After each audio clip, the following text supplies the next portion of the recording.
On November 14, 1976, Japan faced the Tōnankai earthquake, a magnitude 7.5 disaster, striking the rural regions of Honshu. Triggered by the convergence of tectonic plates, it led to massive destruction, toppling structures and causing landslides.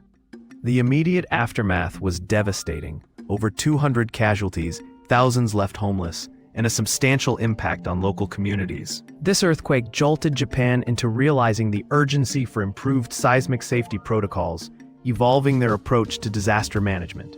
Consequently, the nation enhanced its earthquake preparedness, investing in state-of-the-art warning systems and community training programs to save lives in future incidents.